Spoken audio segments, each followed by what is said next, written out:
What is the function of this Qatar facility? People are wondering, is this an air base? What is Qatar going to be developing in Idaho?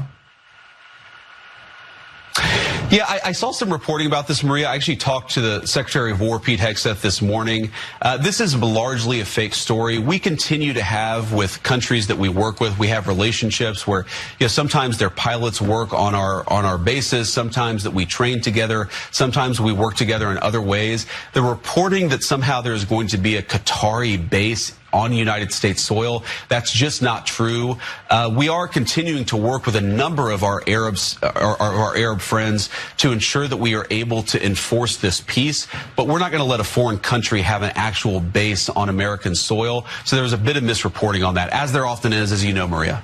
The damn fake news media making good MAGA patriots think falsely, based on nothing, that Qatar is going to have a base here on sacred American soil.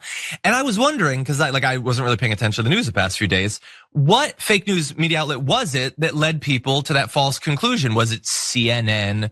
Was it MS Sucks? What was it that did that? And I identified the fake news media outlet that led people to that false point of view.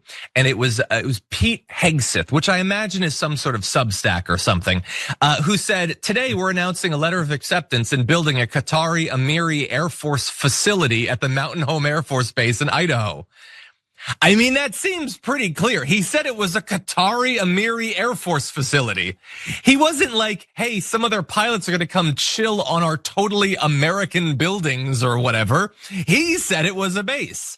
And so I think he's the fake news media, actually, Pete Hegseth. In his defense, though, he was probably drunk when he wrote that. But he goes on to say the location will host a contingent of Qatari F-15s and pilots to enhance our combined training, increase lethality, interoperability. It's just another example of our partnership.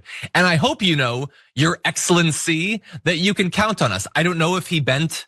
I don't know if he kissed the floor before Your Excellency when he did that, but he did say it's not like it's our F-15s, it's Qatari F-15s in a Qatari facility. So maybe Hegseth and Vance should talk a little bit or something. Or maybe it's just that Vance has been trained to just declare that everything is fake news, because who's to say what's true or not? But before we discuss this, I do just want to remind everyone that we had an interesting road to getting this Qatari facility here on American soil, because not that many years ago, back in 2017, as I shared on Instagram, Trump declared that Qatar has been a funder of terrorism at a very high level